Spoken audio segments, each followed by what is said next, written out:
sekelilingnya. Ia menggali lubang tempat memeras anggur dan mendirikan menara jaga. Kemudian ia menyewakan kebun itu kepada penggarap-penggarap lalu berangkat ke negeri lain. Ya, sampai ayat 1 saja. Ya, jadi ini merupakan Tuhan sebagai pemilik kebun anggur, ya. Tuhan sebagai pemilik kebun anggur, lalu Tuhan menyewakannya, ya, menyewakan kebun itu kepada penggarap-penggarap. Nah, ini ya, pemilik kebun anggur adalah Tuhan sendiri, dan ia menyewakan kepada penggarap-penggarap, ya. Ini sama dengan mempercayakan kepada para pelayan Tuhan, hamba Tuhan, anak Tuhan. Nah, ya, penggarap-penggarap ini juga yaitu bangsa Israel asli yang mendapatkan kesempatan pertama, ya. Tetapi apa yang terjadi, mereka tidak bisa menghasilkan, tidak memberikan hasil, ya.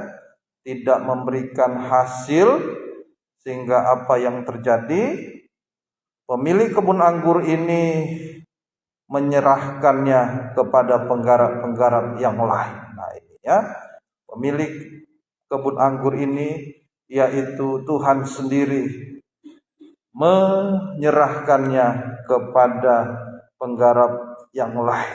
Nah, karena penggarap pertama tadi, itulah bangsa Israel, tidak memberikan hasil daripada kebun anggur. Nah, mengapa tidak memberikan hasil kebun anggur yang baik? Ini ya pertanyaannya, mengapa tidak memberikan hasil kebun anggur yang baik? Karena bukan pekerja yang baik. Ini ya, karena bukan pekerja yang baik. Nah, ini masalahnya, bukan pekerja yang baik berarti adalah pekerja yang malas dan jahat.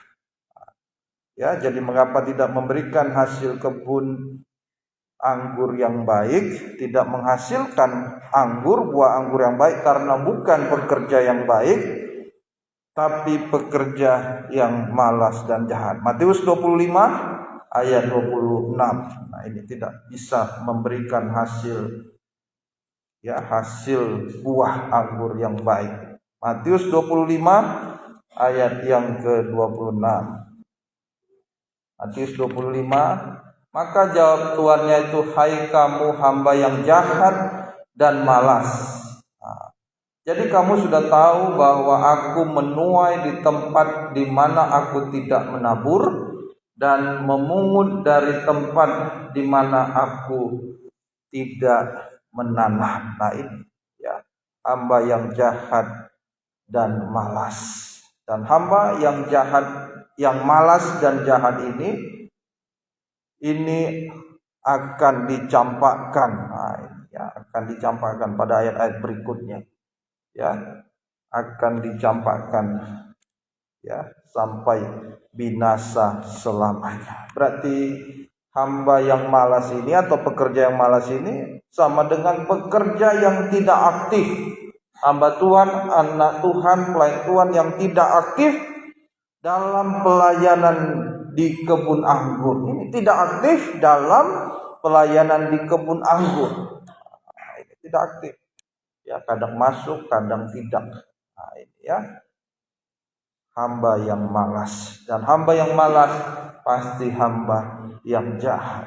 Nah, di dalam Markus 12 itu, sehingga dia memukul, membunuh, membinasakan. Nah, ya, oleh sebab itu kita harus aktif dalam pelayanan pembangunan tubuh Kristus. Harus aktif. Nah, ya, harus aktif ikut dalam kegerakan pembangunan tubuh Kristus yang sempurna. Nah, mulai dari nikah,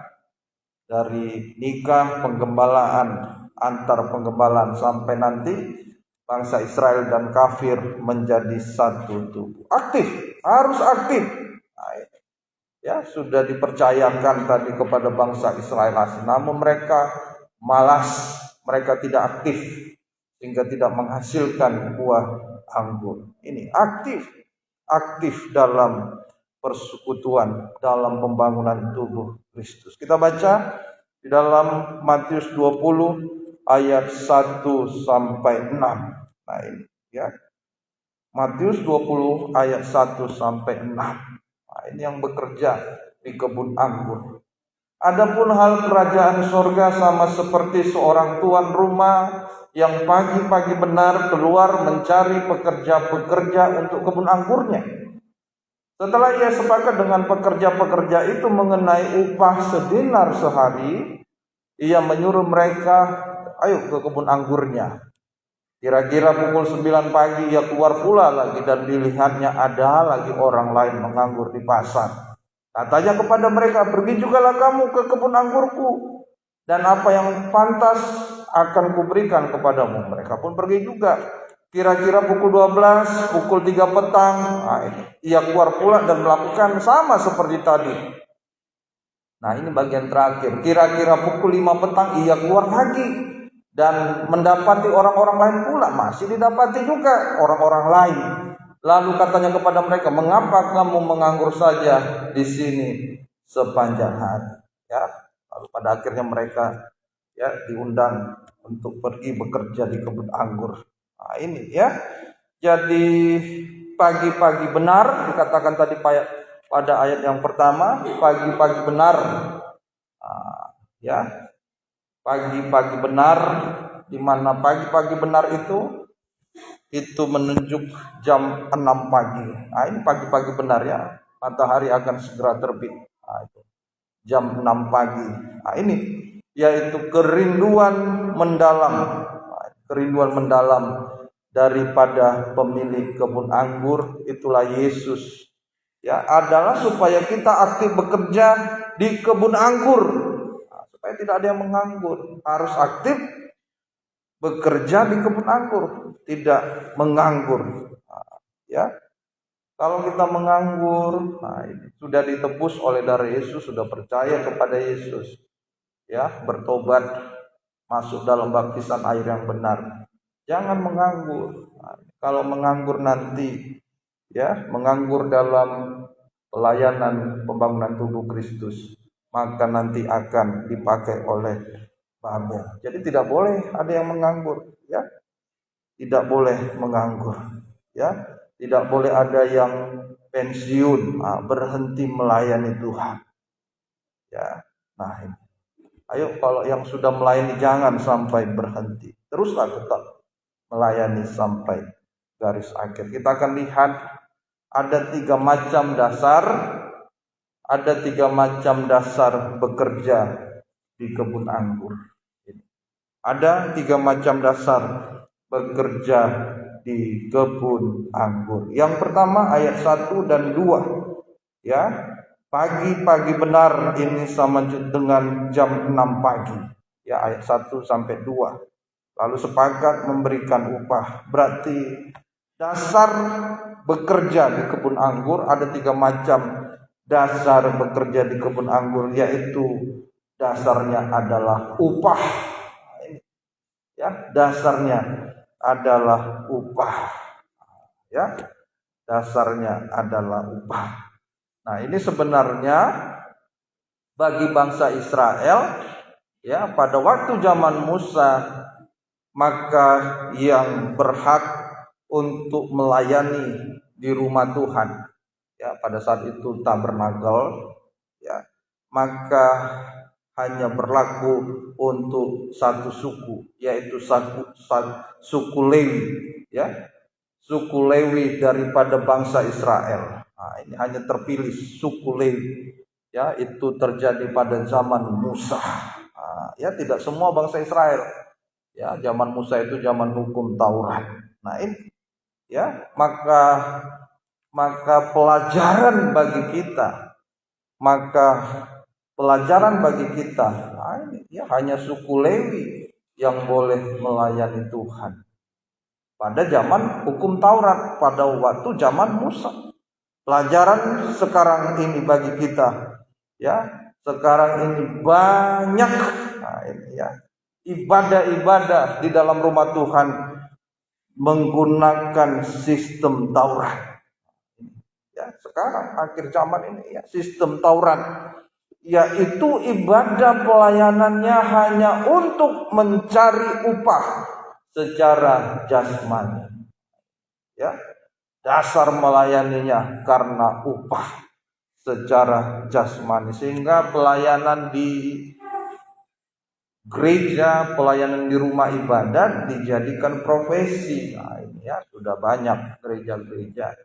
Ya, pemain musik berapa? Ya, berapa sekali main? Nah, semua. Ya, singer, song leader, bahkan sampai kepada pembicaranya juga. Nah, ini ya, sehingga pelayanan menjadi profesi. Nah, ya, yang dinilai berarti kemampuannya dalam melayani berkhotbah, ada diajari teknik berkhotbah, ya, ada, ya, bahkan profesi dalam bermain musik. Wah, ini banyak yang pro. Nah, singer suaranya, song leader suaranya bagus. Nah, ini ya, yang dinilai ini kalau profesi yang dinilai kepandaian, yang dinilai kehebatan, nah, ya, atau kedekatan dengan pejabat-pejabat gereja. Ya, bukan lagi kesucian, sehingga apa yang terjadi, kita tidak bisa mendapatkan upah secara rohani. Nah, ini ya, upah untuk mendapatkan upah secara jasmani, keinginan daging. Ini semua untuk memenuhi keinginan dagingnya. Akibatnya apa yang terjadi? Nah, ini akibatnya yang terjadi adalah Matius 20 ayat 9 sampai 11. Yang terjadi persungutan, yang terjadi ketidakpuasan. Nah, maka datanglah mereka yang mulai bekerja kira-kira pukul 5 dan mereka menerima masing-masing tetap 1 dinar. Kemudian datanglah mereka yang masuk terdahulu yang jam 6 pagi, sangkanya akan mendapat lebih banyak, tetapi mereka pun mendapat masing-masing 1 dinar. Ketika mereka menerimanya, mereka bersungut-sungut kepada Tuhan itu. Nah, ini ya, beribadah melayani Tuhan didasarkan karena mendapatkan keuntungan secara jasmani. Nah, ini yang terjadi adalah persungut-sungutan, tidak puas. Kalau sudah tidak puas, maka akan mencari kepuasan di dunia. Kalau sudah mencari kepuasan di dunia, maka ini akan jatuh dalam dosa sampai puncaknya dosa. Inilah ya, sehingga jangan heran ya, kepuasan di dunia akhirnya dimasukkan di dalam gereja-gereja, sehingga gereja dijadikan sama seperti dunia, sehingga jatuh juga ya ke dalam dosa. Ini ya, melayani Tuhan juga kalau berdasarkan kedekatan kepada para pejabat gereja atau hamba Tuhan atau gembala. Wah, ini saudara saya ini. Nah, ini ya, maka pasti kalau melayani karena beribadah melayani didasarkan keinginan daging, nah, ini persamaan daging, maka yang terjadi nanti pasti akan terjadi persungutan. Nah, ya, terjadi persungutan. Nah, lalu lagi apa yang terjadi? Nah, ya, yang terjadi adalah selanjutnya tersinggung. Nah, tersinggung, tersandung dan mudah menjadi sandungan. Ya, tersinggung, tersandung dan mudah menjadi sandungan. Nah, ini ya, nah, ini Tuhan tolong kehidupan kita semua. Kalau sudah tersinggung, kalau sudah tersandung dalam pelayanan, ya, maka Matius 20 ya, ayat 12 sampai 13. Matius 20 ayat 12 sampai 13. Katanya, mereka yang masuk terakhir ini hanya bekerja 1 jam dan engkau menyamakan mereka dengan kami. yang sehari suntuk bekerja berat dan menanggung panas terik matahari. Nah ini ya sudah tersandung ini. Tapi Tuhan itu menjawab seorang dari mereka, saudara, aku tidak berlaku tidak adil terhadap engkau. Bukankah kita telah sepakat sedinar sehari? Nah, ini, ya, kalau sudah tersandung, kalau sudah tersinggung, nah, ya, dan ini pasti mudah menjadi sandungan, maka muncullah kebenaran diri sendiri. Muncul kebenarannya. Nah, ya benar juga memang secara teori. Loh, ini saya sudah bekerja. Nah, ini ya, saya dari kandungan sudah jadi anak hamba Tuhan. Wah, lalu seenak-enaknya saja melayani Tuhan, gak bisa juga. Karena dia anak hamba Tuhan, ya maka dia punya hak, hak istimewa, tidak bisa. Nah, ini, ya muncullah kebenaran diri sendiri. Kalau sudah tersandung, tersinggung, muncullah kebenaran sendiri. Akhirnya ayat 12, menyalahkan orang. Nah, menyalahkan orang. Jadi ngurusin orang lain dia. Padahal yang harus diurusi ya pekerjaannya saja, pelayanannya saja. Kan sudah sepakat satu dinar.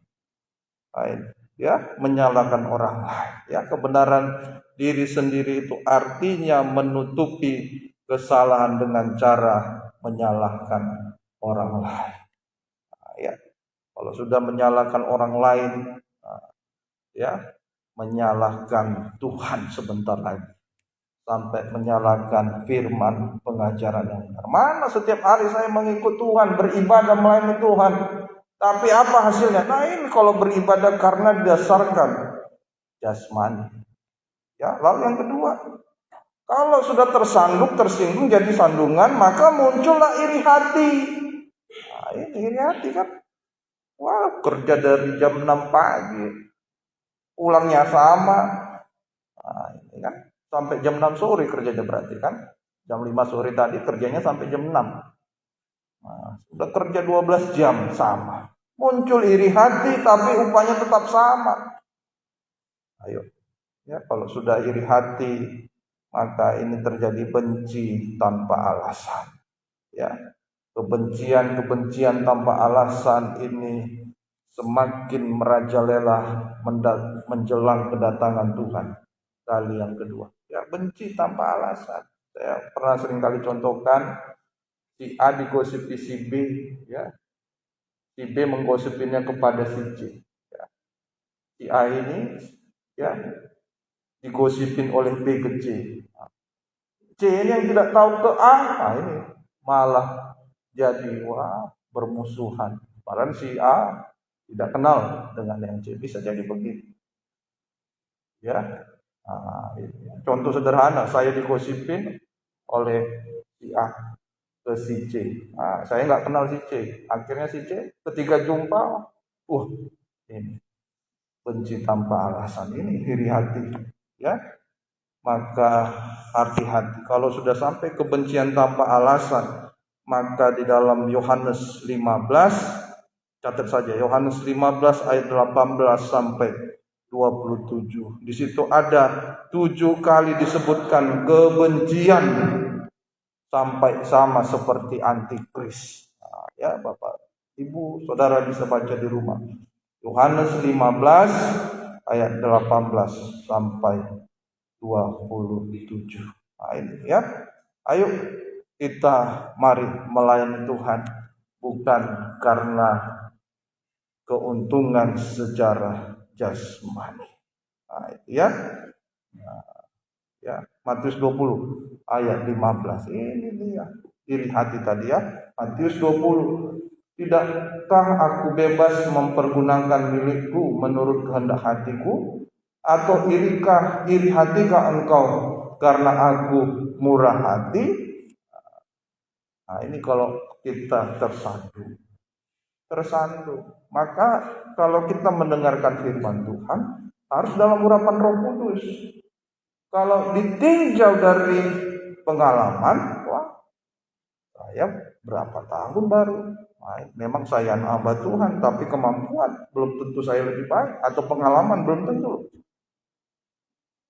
Nah ini, ya, tersandung. Nah, ya, maka jika tersandung, nah ini firman Tuhan, kalau dalam tanpa urapan Roh Kudus, jika tersandung, maka firman Tuhan yang disampaikan adalah sesuatu yang menyakitkan. Adalah sesuatu yang menyakitkan, bukan untuk membangun. Nah ini, Tuhan tolong kehidupan kita.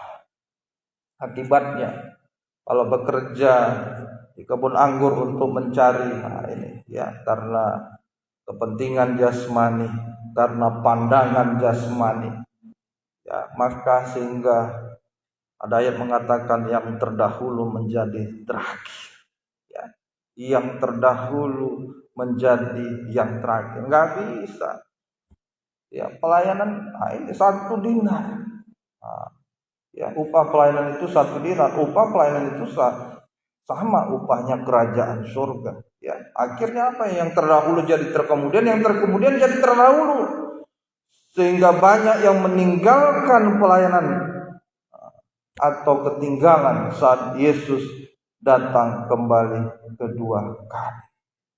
Ya, Matius 20 ayat 16. Matius 20, nah ini ditutup ayat yang ke-16. Demikianlah orang yang terakhir akan menjadi yang terdahulu, dan yang terdahulu akan menjadi yang terakhir. Ya. Nah, maka kesimpulannya, dengar baik ini, ya, perhatikan baik. Kalau upah rohani kita dapatkan, nah ini, kalau upah rohani kita dapatkan, maka segala sesuatu yang jasmani itu hanyalah bonus. Ingat itu, hanyalah bonus. Jadi ibadah itu bukan berbicara akhirnya kalau saya beribadah melayani Tuhan sungguh-sungguh, pasti saya akan secara jasmani akan semakin baik. Nah, bagaimana kalau misalnya biasa-biasa saja? Nah ini, ya, kalau upah rohani kita dapatkan, ingat ini, yang jasmani hanya bonus, hanya bonus. Kalau kita akhirnya berkat itu hanya bonus, ya. Tetapi kalau kita mengejar yang jasmani, maka yang jasmani ini menjadi fokusnya, maka yang jasmani ini menjadi tujuannya, justru pada akhirnya tidak mendapatkan yang rohani. Tidak. Maka sama dengan seperti orang bekerja, kalau kerjanya abu-abu, sama juga kok, pegawai, karyawan, bisnis juga kerjanya abu-abu, kadang enggak kerja, kadang kerja. Enggak bisa lah. Demikian juga apalagi dalam pekerjaan di rumah Tuhan. Ya, bekerja untuk upah kerajaan surga. Kan demikian. Ya, maka enggak boleh abu-abu. Tuhan tolong kehidupan kita. Nah, ini, ya, kalau upah rohani kita dapatkan, maka sekali lagi yang jasmani itu ingat hanyalah bonus. Ini dia, ya, dasar daripada bekerja di kebun anggur. Lalu yang kedua, Matius 20 ayat 3 sampai 5. Ini yang kedua, Matius 20 ayat 3 sampai 5. Kira-kira pukul 9 pagi ia keluar pula, dan dilihatnya ada lagi orang lain menganggur di pasar. Katanya kepada mereka, pergi juga kamu ke kebun anggurku, apa yang pantas akan kuberikan kepadamu. Mereka pergi. Ya, masuk lagi ke kebun anggur bekerja. Kira-kira pukul 12, pukul 3 petang keluar pula dia, dan melakukan sama seperti tadi. Nah ini 3 macam dasar bekerja di kebun anggur, yaitu jam 9, jam 12, dan jam 3 petang. Nah ini ya, ini ya, jam 9, jam 12, dan jam 3 petang. Ini dasar bekerja di kebun anggur. Nah, ya, ini sama dengan jam-jam di mana Yesus disalibkan. Baca Markus 15 ayat 33 sampai 34. Ini adalah jam-jam di mana Yesus disalibkan. Ayo. Markus 15:33. Pada jam 12 kegelapan meliputi seluruh daerah itu dan berlangsung sampai 3 jam. Dan pada jam 3 berserulah Yesus dengan suara nyaring, Eloi, Eloi, lama sabachthani, yang berarti, Allahku, Allahku, mengapa engkau meninggalkan aku. Maka dapat kita simpulkan, ya, jika dua bagian daripada ayat ini digabungkan, maka dasar daripada bekerja di kebun anggur itulah salib Kristus. Ya, itulah salib Kristus. Salib Kristus merupakan kasih Tuhan. Ya, salib Kristus merupakan kasih Tuhan. Ya, seperti Matius 15 ayat 24. Matius 15 ayat 24 itu di mana perempuan Kanani datang kepada Tuhan. Ya, perempuan Kanani datang kepada Tuhan supaya anaknya disembuhkan, tetapi Tuhan menjawabnya seperti ini. Jawab Yesus, aku diutus hanya kepada domba-domba yang hilang dari umat Israel. Ya, tadi berlaku untuk hanya suku Lewi daripada bangsa Israel. Sekarang berlaku untuk seluruh bangsa Israel. Ya, aku diutus hanya kepada domba-domba yang hilang dari umat Israel. Nah ini ya, tadi hanya untuk suku Lewi, ya, bangsa Israel daripada zaman Taurat. Tetapi setelah Yesus mati di kayu salib, semua bangsa Israel boleh melayani. Aku diutus hanya kepada domba-domba yang hilang dari umat Israel. Ya, di mana Yesus ini berasal daripada suku Yehuda.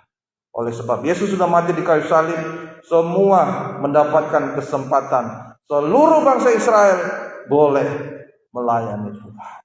Nah, ini ya, dengan Yesus sudah mati di kayu salib dengan 4 luka utama. 2 di tangan, 2 di kaki. Ini untuk menyelamatkan daripada bangsa Israel yang terhilang, ya, yang terhilang karena melanggar Taurat.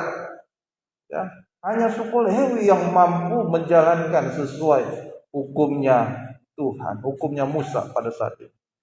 Ya, akhirnya Yesus mati di kayu salib, bangsa Israel diselamatkan. Ya, menggenapkan seluruh hukum Taurat sehingga seluruh bangsa Israel diselamatkan. Tetapi sayangnya, ya, sayangnya sebagian bangsa Israel ini masih keras hati. Roma 11 ayat 25. Keras hati, ya, sudah mendapatkan kesempatan mendapatkan kasih Tuhan, ya, Roma 11:25. Tetapi mereka menolak kasih Tuhan. Sebab saudara-saudara, supaya kamu jangan menganggap dirimu pandai, aku mau agar kamu mengetahui rahasia ini. Sebagian dari Israel telah menjadi tegar sampai jumlah yang penuh dari bangsa-bangsa lain telah masuk. Ya, jadi harusnya genap sudah. 5 seperti jari ini. 2 terhilang karena kekerasan hati. Akhirnya diberi kesempatan kepada yang lain, bangsa lain. Nah ini supaya masuk, kan? Masuk, ya, untuk memenuhi, supaya genap lagi. Ya, ini, ya, tegar. Karena tegar ini sama dengan keras hati. Terbuka kesempatan bagi bangsa-bangsa lain. Itulah bangsa kami. Ya, Tuhan tolong kehidupan kita. Ini. Jadi kesimpulannya, kalau beribadah melayani Tuhan dasarnya bukan salib, dasarnya bukan korban Yesus, maka saat firman Tuhan dinyatakan jika cocok bagi dagingnya dia akan terima. Maka jika firman Tuhan disampaikan cocok bagi dagingnya, dia akan terima. Tapi begitu tidak cocok, ya, meskipun ayatnya tertulis di dalam Alkitab, ayat menerangkan ayat, maka ia tetap mengeraskan hati. Nah ini, ya, harus mendengarkan firman Tuhan dalam urapan Roh Kudus. Nah, ini. Ya, karena kasih itu Allah, karena kasih Allah itu telah dicurahkan di dalam hati kita oleh Roh Kudus.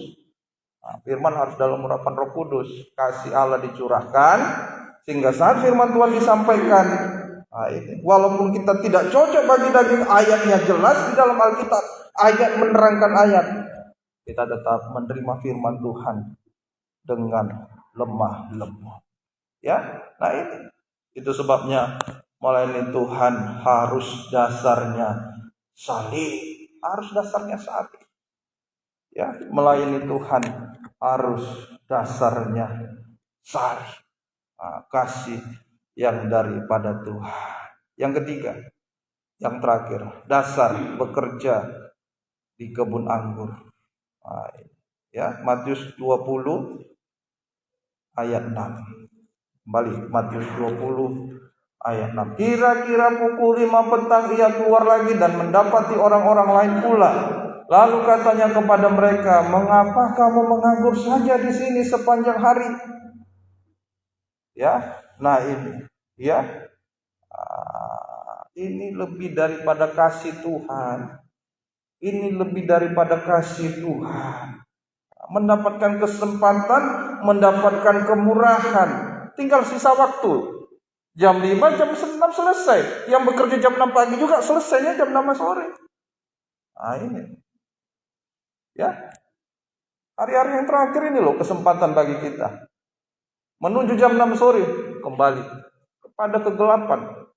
Ya, zaman akhir-akhir ini adalah zaman-zaman yang akan menuju pada zaman yang paling gelap. Hati-hati, kesempatan bagi kita. Ya, jangan heran hari-hari ini gampang sekali kok orang menjadi gelap mata. Sedikit tersinggung gelap mata. Itu adalah bagian-bagian yang daripada kesudahan dari segala sesuatu. Ya, Tuhan tolong kehidupan kita. Berarti dasar bekerja di kebun anggur yang ketiga adalah kemurahan dan kebaikan Tuhan. Ini dasarnya. Yang ketiga, kemurahan dan kebaikan Tuhan. Ini lebih daripada kasih Tuhan. Ya, berarti di atas kasih Tuhan itu ada lagi yang namanya kemurahan dan kebaikan Tuhan. Ya. Kalau kita lihat dari peta zaman, sudah habis 6.000. Ya. Zaman Allah Bapa sampai zaman anak Allah. Zaman anak Allah ya 2000 tahun. Ya, anak Allah. Zaman anak Allah 2000 tahun, zaman Allah Bapa. Ada enggak di sini peta? Ya. Peta zaman. Ya, zaman Allah Roh Kudus 2000 tahun. Nah itu. Habis sudah. Ini sebenarnya sisa waktu. Saya sering kali mengatakan injury time. Ya, habis sudah. Tuhan tolong kehidupan kita semua. Inilah dasar daripada bekerja di kebun anggur, yaitu kemurahan dan kebaikan. Artinya, jika bangsa kafir bisa bekerja di kebun anggur, dipakai dalam kegerakan pembangunan tubuh Kristus, yang benar ini semata-mata hanya karena kemurahan dan kebaikan Tuhan. Ini dasar. Saya pernah sampaikan, coba Matius 20 ayat 11, bahwa kita ini sudah ditebus dari kekafiran itu. Ya, 7 sifat kekafiran itu, kapan itu kita bahas? Ibadah kemarin ya, hari Minggu. Jadi Matius 20 ayat 11, ketika mereka menerimanya, ayat 12. Katanya, mereka yang masuk terakhir ini hanya bekerja 1 jam dan engkau menyamakan mereka dengan kami. Ini bangsa Israel ini merasa keturunan Abraham, dan engkau menyamakan mereka dengan kami. Ya, menyamakan dengan kami yang sehari suntuk bekerja berat. Ya, Tuhan tolong kehidupan kita. Ya, jadi pelajarannya adalah Yesus mati adalah untuk menggenapkan Taurat. Untuk menggenapkan Taurat. Sekarang kita bangsa kafir mendapatkan kemurahan dan kebaikan Tuhan.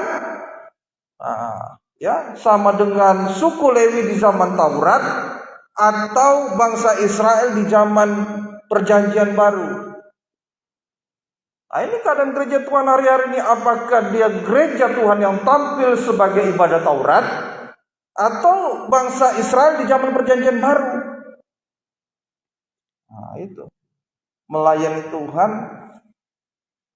Ya, bangsa Israel tadi, akhirnya seluruh bangsa Israel oleh Yesus mati di kayu salib itu. Melayani dengan salib, dengan kasih. Ya, sekali lagi sebenarnya bangsa Israel menganggap bangsa kafir sampai hari ini. Hanya tadi Yesus sudah sampaikan, aku hanya diutus kepada domba-domba yang hilang daripada bangsa Israel. Berarti di luar domba itu anjing dan babi. Kan jelas ini kalimatnya lagi. Dan engkau menyamakan mereka dengan kami. Nah, ini kita sarga yang tidak berharga ini mendapatkan kemurahan dan kebaikan Tuhan. Bangsa kafir yang dianggap senilai kekafiran diangkat menjadi domba, diangkat menjadi imam dan raja. Tuhan tolong kehidupan kita. Kita dapat double. Kemurahan Tuhan kita dapat double. Ini kita dapat double, diangkat menjadi domba bangsa Israel, dan zaman Taurat imam-imam dan imam-imam pelayan Tuhan. Tapi kalau tidak menghargai imam-imam pelayan Tuhan, maka ibadah dijadikan Taurat, hanya untuk kebutuhan-kebutuhan jasmani. Semoga kita mengerti, semoga kita mengerti, biar Roh Kudus yang menolong kehidupan kita. Dan waktu bekerja daripada bangsa kafir di kebun anggur itu hanya 1 jam saja. Cepat ini, cepat. Ya, Bapak Jerry kemarin ibadah ucapan syukur mengatakan dunia ini begitu cepat. Wah, saya tiba-tiba sekarang sudah umur 53. Oh iya ya, cepat sekali. Ini cepat. Cepat sekali keadaan ini. Itu sebabnya ayo jangan kita tawar hati oleh karena keadaan-keadaan dunia ini. Jangan sampai tawar hati, jaga. Jangan sampai tawar hati. 2 Korintus 4 ayat 1. 2 Korintus 4 ayat 1. Ayo, jangan lagi menunda-nunda untuk beribadah sungguh, untuk beribadah melayani Tuhan. Oleh kemurahan Allah kami telah menerima pelayanan ini. Karena itu kami tidak tawar hati. Tidak tawar hati. Kalau kita sudah bekerja di kebun anggur cuma 1 jam, seharga kemurahan dan kebaikan Tuhan, jangan sampai tawar hati, kecewa, putus asa oleh karena urusan rumah tangga, nikah. Jangan sampai kecewa, putus asa. Oleh karena perkara remeh-temeh, perkara jasmani. Masa kita lupa ayatnya? Burung di udara tidak ngapa-ngapain dipelihara Tuhan. Kita masa yang sudah bekerja hanya untuk sesuk nasi, enggak Tuhan pelihara, enggak mungkin kan? Tuhan tolong kehidupan kita. Ayo, jangan sampai kecewa, putus asa, meninggalkan pelayanan Tuhan. Ada karena nikah menjadi kecewa, ada karena pelayanan menjadi kecewa, ada juga karena perkara jasmani menjadi kecewa. Ayo, jangan sampai tersandung. Baik oleh perkara besar maupun oleh perkara kecil. Sebab kita sudah ditebus dengan luka kelima. Itu adalah luka yang paling terbesar. Lambung Yesus yang terobek besar. Yang terobek besar. Ini lambung Yesus yang sudah terobek besar. Tuhan tolong kehidupan kita. Maka kalau kita melihat lambung Yesus yang terobek besar, jika kita hari-hari ini mendapatkan masalah, tersandung karena perkara yang besar, kalau kita bisa melihat luka Yesus yang kelima, lambung Yesus yang terobeknya besar itu, maka masalah perkara besar yang membuat kita tersandung harusnya bisa menjadi perkara yang kecil. Menjadi ada perkara kecil sampai menjadi perkara hilang. Jangan, kalau kita mudah tersandung, masalah yang tidak ada diada-adakan jadi tambah masalah. Masalah kecil bisa menjadi masalah besar. Itu terjadi dalam nikah, keluarga. Bisa itu.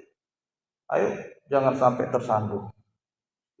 Jangan sampai tersinggung, gampang kecewa, putus asa. Tuhan tolong kehidupan kita. Kalau sudah tersandung sampai meninggalkan ibadah pelayanan, habislah sudah, habis. Nah, Tuhan tolong kehidupan kita. Ya, ayo kalau kasih Tuhan itu ditolak oleh bangsa Israel, maka masih ada namanya kemurahan dan kebaikan Tuhan. Ya, tetapi kalau kita bangsa kafir menolak kemurahan dan kebaikan Tuhan, mau apa lagi? Gak ada lagi loh kesempatannya. Ya, dengar baik, bangsa Israel saja umat pilihan Tuhan sendiri dibuang kok. Dibuang. Kasih Tuhan pada bangsa Israel dibuang. Yang menolak kasih kemurahan Tuhan. Apalagi kita ini bukan bangsa umat pilihan Tuhan, tapi mendapatkan kemurahan kebaikan. Itu adalah sesuatu yang lebih besar daripada kasih Tuhan lagi. Lalu kita menolak kemurahan kebaikan Tuhan. Habis sudah. Haleluya. Tuhan tolong kehidupan kita. Apa yang dikerjakan dalam waktu 1 jam? Ayo selanjutnya. Apa yang dikerjakan dalam waktu 1 jam? Apa yang kita kerjakan untuk memanfaatkan kemurahan kebaikan Tuhan? Ya. Markus 14 ayat 37. Markus 14 ayat 37. Markus 14 ayat 37. Setelah itu ia datang kembali dan mendapati ketiganya sedang tidur. Dan ia berkata kepada Petrus, Simon, sedang tidurkah engkau? Tidakkah engkau sanggup berjaga-jaga 1 jam? Apa yang dikerjakan? Nah, ini dalam waktu 1 jam. Yaitu yang kita kerjakan adalah menyembah Tuhan. Bukan tidur atau mengamuk. Nah, ini bukan tidur atau mengamuk, bukan tidur atau mengantuk juga sama. Mengamuk, wah ini firman Tuhan ke saya terus ini. Nah, ya, justru lewat pekerjaan firman Tuhan yang kita kerjakan, kita semakin menyembah Tuhan. Nah, ini tidakkah engkau sanggup berjaga-jaga 1 jam? Nah, ya, tadi sudah jam 6 pagi dipanggil, nggak bisa. Nah, ini kemurahan Tuhan, kebaikan Tuhan. Ya. Lalu kesempatan kedua, jam 9 dipanggil lagi, nggak bisa. Nah, kesempatan ketiga, jam berapa lagi tadi? Jam 12 dipanggil lagi, tidak bisa. Dikasih lagi kesempatan keempat, jam 3 sore juga tidak bisa. Ayo kita nih, lewat pekerjaan firman Tuhan ini kita dengar. Diajak terus untuk beribadah melayani Tuhan, diajak masih nggak bisa, diajak nggak bisa. Ayo kesempatan ini, ya. Masih ada kesempatan terakhir jam 5 sore. Nah, akhirnya ternyata bisa. Nah, ya. Tetapi kalau kita sudah bisa beribadah melayani Tuhan, jangan malah tidur. Nah, ini lagi jangan malah tidur seperti Petrus. Petrus jadi bawaannya ngamuk loh. Ingat kan cerita Yesus saat ditangkap, lalu dia mengunus pedangnya, ngamuk dia. Tersandung dia. Nah, ini ya. Sinkron ini ayat-ayat ini. Ya. Ngamuk. Ayo jangan sampai tidur di batas waktu yang singkat ini. Kemurahan, jangan sampai tidur. Artinya jangan sampai tawar hati, jangan sampai tersandung. Nah, ini ya. Ini artinya kita tidak menghargai pelayanan perjuangan Tuhan yang sampai lambungnya ditombak. Nah, ya, jangan bersungut, ya, jangan mengamuk, jangan sampai tidur, tetapi harus berjaga-jaga. Ya, pada ayat 37 ini maka pengertian rohani daripada doa penyembahan ini dikaitkan dengan peristiwa Getsemani. Ya, ini sekarang menunjuk pada pra-aniaya antikris. Ya, sebelum antikris itu maka ya berpuasa 3,5 tahun ada namanya pra-aniaya. Ya, akan didahului dengan pra-aniaya antikris. Ya, maka semua hari-hari ini kita akan menghadapi kesukaran. Ayo, kalau dunia menghadapi kesukaran, Ayo kita mau menghadapi Getsemani. Kita hadapi dengan berjaga-jaga selama 1 jam. Ya, dunia ini semakin sukar loh, semakin gelap. Mari kita hadapi bukan lagi dengan kecewa, putus asa, nggak ada lagi waktu, tapi kita hadapi dengan Getsemani, yaitu hadapi dengan berjaga-jaga selama 1 jam. Getsemani ini sama dengan Getsemani sama dengan pemerasan buah zaitun, ya. Sama dengan hari-hari ini kita belajar pemerasan buah anggur, ya. Itu sama dengan doa penyembahan 1 jam. Artinya yaitu pemerasan daging dengan segala keinginan, dengan segala kehendak hawa nafsu perasaan daging, sampai bisa berseru, ya Abba, ya Bapa. Nah, ini ya, kita bisa menerima kehendak Tuhan apapun resikonya. Kita bisa melakukan kehendak Tuhan apapun resikonya. Hati-hati, hati-hati hari ini. Seringkali setan masuk saat kita lemah sehingga ditipu dengan perasaan daging kita. Ya, sehingga kita sering ditipu dengan perasaan daging kita. Maka kita harus menghadapi salib, itulah Getsemani, harus berjaga-jaga. Ya. Tuhan tolong kehidupan kita. Saat dihadapkan dengan Getsemani, Yesus pun, ini ya, dia belajar, Yesus belajar ini. Nah, kita juga belajar seperti Yesus. Dia menjadi sedih sampai memati rasanya saat menghadapi salib. Apalagi kita, kalau kita tidak mau sungguh-sungguh, ayo sama seperti Yesus kita juga belajar menghadapi apa saja. Ayo kita belajar berlutut, jangan bersungut, jangan mengomel, jangan mengamuk, jangan tersinggung, jangan kecewa. Marah tapi pandang. Peras daging, jangan sampai kecewa, sedikit kecewa. Sudah, karena keadaan cuaca nggak mau beribadah, karena persoalan, karena perkataan. Nah ini peras dagingnya, ayo. Nah ini, ya.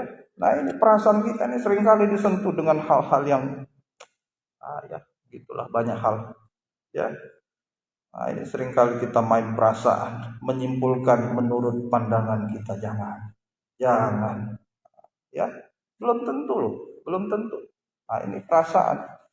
Mungkin dia bisa jadi tidak sengaja, ya, atau perkataannya sempat tercetus. Nah ini kita langsung gunakan perasaan, tersinggung. Jangan sampai dikira-kira sendiri, jangan. Ini perasaan ini. Tuhan tolong kehidupan kita. Ya, nah ini. Ya, ayo kalau kita mempunyai kehendak sendiri, tetapi tidak cocok dengan firman. Nah, ini perasaan ini seringkali, ya samalah menghadapi hal-hal yang jasmani. Orang lain kok lebih begini, nah ini perasaannya langsung, aduh Tuhan, kok begini ya. Nah ini. Ayo, kalau tidak cocok dengan firman, berarti kehendak kita yang negatif. Jangan teruskan. Sama seperti Yesus, kiranya cawan ini berlalu, tetapi bukan kehendakku, tapi kehendak Tuhan yang jadi. Ya, contoh Petrus itu, kehendak Tuhan, Petrus menjadi penjala manusia. Kehendak Petrus jadi penjala ikan. Akhirnya apa? Telanjang, tidak mendapat apa-apa. Nah, ini harus sejalan dengan kehendak Tuhan. 2 macam kehendak Tuhan. Nah, ini harus. Ini berjalan dengan kehendak Tuhan, harus sungguh-sungguh menerima kehendak Tuhan. Itu sama dengan kita memanfaatkan kemurahan dan kebaikan Tuhan. Berarti kita harus berjalan menurut kehendak Tuhan. Itu artinya tidak tidur, berjalan sesuai dengan kehendak Tuhan. 1 Tesalonika 4 ayat 3. 1 Tesalonika 4 ayat 3. Karena inilah kehendak Allah pengudusanmu, yaitu supaya kamu menjauhi percabulan. Nah, Bapak Ibu bisa baca sampai ayat yang ke-7. Ya, ayat yang ke-7, ya, nanti bisa dibaca ayat 3 sampai 7. Allah memanggil kita bukan untuk melakukan apa cemar, melainkan apa yang kudus. Berarti kehendak Tuhan yang pertama adalah hidup dalam kesucian. hidup dalam kesucian. Ya, baik secara pribadi, lepas pribadi kaum muda, ya kaum muda, juga dalam nikah suami istri, termasuk kita pelayan Tuhan, sesama pelayan Tuhan. Secara pribadi kaum muda kita semua juga ya harus menjauhi perjabulan. Hati-hati nih, tontonan-tontonan yang tidak benar, perasaan cabul, apalagi pikiran cabul. Ya, Tuhan tolong kehidupan kita. Sampai ada percabulan pada diri sendiri, Tuhan tolong. Harus dijaga kesucian. Harus dijaga kesucian. Ya, maka untuk supaya kita mengalami penyucian, kita harus tetap berada dalam kandang pengembalaan. Tekun. Ya. Tekun, tidak tekun, tidak tekun, tidak mungkin bisa disucikan. Tekun, tidak tekun, datang beribadah, tidak beribadah, tidak mungkin bisa disucikan. Muncul lagi nanti masalah baru, muncul lagi. Ya, ini disucikan mulai dari hati dan pikiran, ujung rambut sampai pada telapak kaki. Keluaran 3 ayat 1. Keluaran 3 ayat 1. Ini ya. Musa harus digembalakan terlebih dahulu. Saat dia memimpin bangsa Israel mencoba dengan kemampuannya 40 tahun. Dengan ilmu Mesir, gak mampu dia. Adapun Musa, ia biasa mengembalakan kambing domba Yitro mertuanya. Ya. Lalu sampailah ia ke gunung Allah, yakni gunung Horeb. Yang kedua, ayat kedua. Lalu malaikat Tuhan menampakkan kepadanya di dalam nyala api yang keluar dari semak duri. Dan ia mencoba ini melihat, ini sesuatu yang hebat. Tetapi Tuhan ini sampaikan pada ayat yang kelima. Dia mencoba untuk mulai memeriksa. Lalu ia berfirman, jangan dekat-dekat. Tanggalkan kasutmu dari kakimu. Sebab tempat di mana engkau berdiri itu adalah tanah yang kudus. Ini jaga kesucian. Jadilah pelayan Tuhan yang suci, hamba Tuhan yang suci, mulai kami juga. Ya. Kalau kita melayani tanpa kesucian, hati-hati, maka dikatakan tanggallah kasutmu. Kita akan teringat pada peristiwa Nadab dan Abihu, anak Harun itu. Ya, Bapak, Ibu, Saudara bisa baca nanti Imamat 10 itu, nggak usah dibuka. Ya, mereka mempersembahkan api yang asing. Ya, mereka mempersembahkan api yang asing. Ini melayani sama dengan melayani tanpa kesucian, melayani mempersembahkan api yang asing. Nadab, Abihu, anak Harun mati. Jadi pelayan Tuhan yang suci. Ya, jadilah pelayan Tuhan yang suci, sebab melayani tanpa kesucian itu bagaikan mempersembahkan api asing. Dan apa yang terjadi kalau melayani Tuhan mempersembahkan api yang asing? Seolah-olah melayani Tuhan tetapi sedang mengalami kematian rohani. Ayo jaga kesucian. Ya, jaga seperti Musa ini. Dia biasa mengembalakan kambing, ya, mengembalakan tadi ya domba, kambing daripada Yitro. Ini ya, dikatakan tadi tanggalkanlah kasutmu dari kaki. Tanggalkan kasutmu dari kaki. Kalau kita mau disucikan, ya, bayi itu tidak memiliki kasut. Lahir dia tidak memiliki sepatu. Kalau adalah bayi lahir langsung menggunakan sepatu, itu bayi ajaib. Nggak ada ya, dia nggak menggunakan, tidak ada. Ya, tanggalkan kasutmu dari kakimu. Kalau kita mau disucikan, maka kita akan kembali seperti bayi. Artinya apa? Yaitu tidak mengandalkan apa-apa lagi. Ya, artinya tetap hanya mengandalkan Tuhan. Inilah penyucian dalam kandang penggembalaan. Sampai hidup kita hanya mengandalkan Tuhan 100%. Saya pernah sampaikan, ya, antikris berkuasa 50 tahun, kita masih bisa mengandalkan dunia. 50% kemampuan. Antikus berkuasa 70, tinggal 30. 90 tinggal 10%. Nggak ada lagi yang diharapkan. Nggak bisa diharapkan. Maka sama halnya, kalau kita kesuciannya cuma 10%, 90%-nya kita akan mengandalkan kemampuan sendiri. Semakin kita suci, maka kita akan semakin mengandalkan Tuhan. Kesucian kita semakin mendekati sempurna, maka kita hanya mengandalkan Tuhan. Nah, ini ya, mengandalkan Tuhan hanya ada di dalam kandang penggembalaan. Lalu kehendak Tuhan yang kedua, 1 Tesalonika 5 ayat 18. Ya, sabar ya. 1 Tesalonika 5 ayat 18. Mengucap syukurlah dalam segala hal, sebab itulah yang dikehendaki Allah di dalam Kristus Yesus bagi kami. Yang kedua, melakukan kehendak Tuhan, yaitu mengucap syukur. Dua macam kehendak Tuhan, mengucap syukur dalam segala hal. Ini memanfaatkan kemurahan kebaikan Tuhan. Ya, jangan tidur tetapi melakukan kehendak Tuhan. Yang pertama, melakukan kehendak Tuhan, yaitu hidup dalam kesucian. Yang kedua, bersyukurlah dalam segala hal. Mazmur 136 ayat 1 dan 4. Mazmur 136 ayat 1 dan 4. Bersyukurlah kepada Tuhan sebab Ia baik, bahwasannya untuk selama-lamanya kasih setianya. Kepada Dia yang seorang diri melakukan keajaiban-keajaiban besar, bahwasannya untuk selama-lamanya kasih setianya. Ya, maka kita harus selalu mengucap syukur karena apa? Yesus seorang diri mampu melakukan keajaiban-keajaiban besar. Ini sama dengan mampu melakukan segala sesuatu untuk kehidupan kita. Bersyukur kita kalau kita ditangkap oleh Tuhan. Bersyukur, ya. Ingat peristiwa di mana perempuan sundal tertangkap basah? Ya, di dalam Yohanes 8 itu, ayat 3.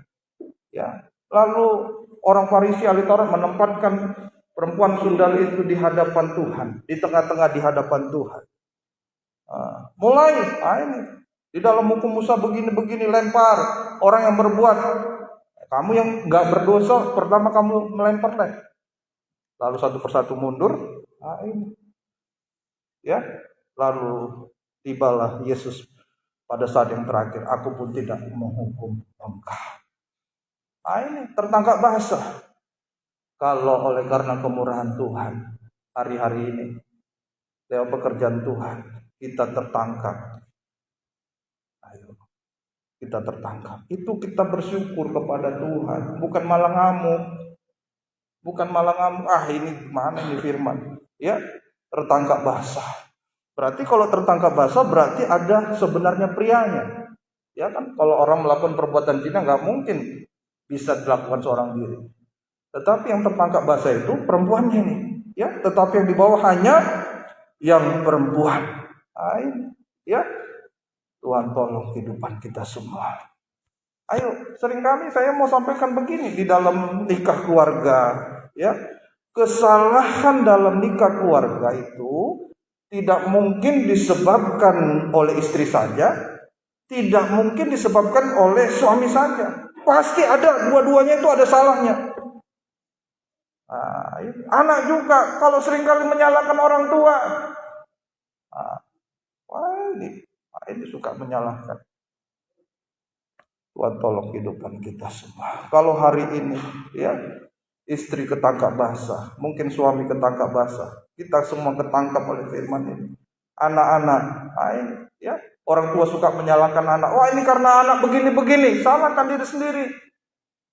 Ini ya, kalau hari ini kita ketangkap basah oleh firman Tuhan, berarti kita harus bersyukur kepada Tuhan. Berarti kita sedang diperhadapkan dengan Tuhan, mendapatkan kesempatan berhadapan dengan Tuhan. Jangan tunjuk sana, jangan tunjuk sini, tunjuk saya. Nah, ini kesempatan.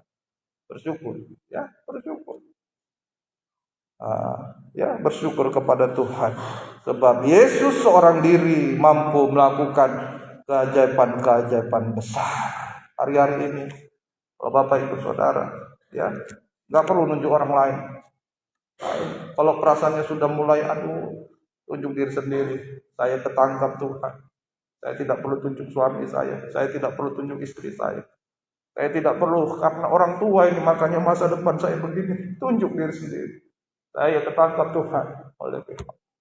Maka lihat perbuatan ajaib besar kita akan rasakan. Hasil yang pertama, Yesus seorang diri sanggup untuk menebus kita dari dosa-dosa sampai puncaknya dosa. Ya, Yesus sanggup. Ayo. Jangan malu, Tuhan ini kesalahan saya. Jangan malu.